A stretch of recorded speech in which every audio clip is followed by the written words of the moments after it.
देशातील इंधन उपलब्धतेचा राष्ट्रीय आढावा, पंतप्रधान नरेंद्र मोदी आणि मुख्यमंत्र्यांची बैठक, व्हिडिओ कॉन्फरन्सद्वारे इंधन समन्वयाचा प्रयत्न।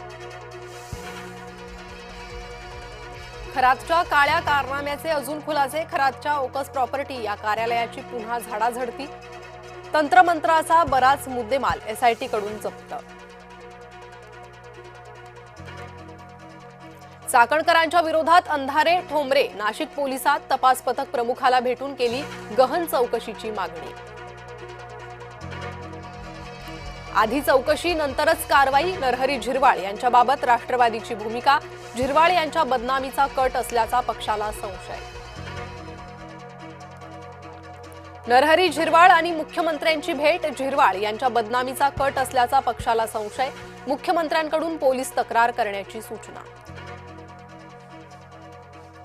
महिलांसोबत केलेले कृती हा विधीचाच एक भाग, मी कुणावरही जबरदस्ती केलेली नाही, पोलीस चौकशीत भोंदू खरातचा अजब दावा। पेट्रोल डिझेलच्या उत्पादन शुल्कात मोठी कपात, उत्पादन शुल्कात प्रत्येकी 10 रुपयांची कपात, आखातातील युद्धाच्या पार्श्वभूमीवर सरकारचा निर्णय। देशात 60 दिवसांचा तेल साठा तर 8 लाख टन एलपीजी उपलब्ध, इंधन टंचाईच्या अफवांना बळी न पडण्याचं सरकारचं आवाहन।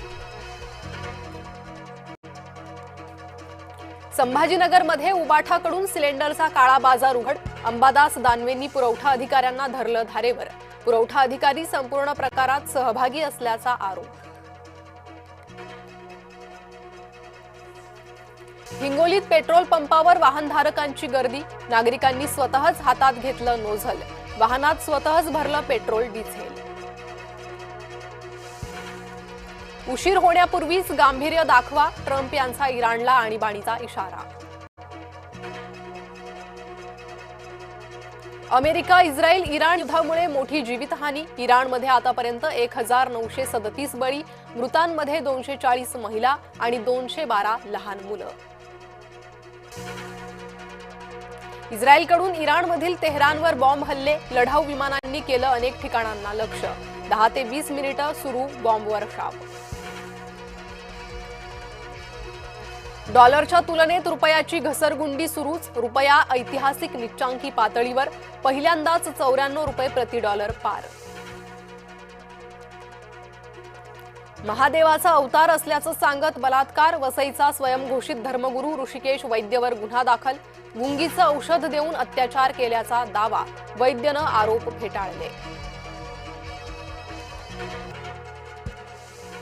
संभाजीनगर महापालिकेच्या सभेत राडा, उबाठाच्या नगरसेवकांना पोलिसांनी ओढत बाहेर काढलं, अभिनंदन ठरावांमध्ये ठाकरेंचं नाव न घेतल्यानं वाद। परेल टीटी पुलाचं काँक्रिटीकरणाचं काम सुरू, कंत्राटदारानं पूल बंद असल्याचा गुजरातीत लावला बोर्ड, उबाठाच्या कार्यकर्त्यांनी आक्षेप घेतल्यानंतर बोर्ड हटवला। सिंधुदुर्गात गारांसह अवकाळी पाऊस, कसाल, कणकवली भागात मेघगर्जनेसह अवकाळी पावसाची हजेरी। आयपीएल 2026 स्पर्धेचं संपूर्ण वेळापत्रक जाहीर, उद्यापासून क्रिकेट प्रेमींसाठी आयपीएलचा थरार। देशात आज अनेक ठिकाणी तिथीनुसार रामनवमी, अयोध्येत रामलल्लाचा सूर्यतिलक संपन्न।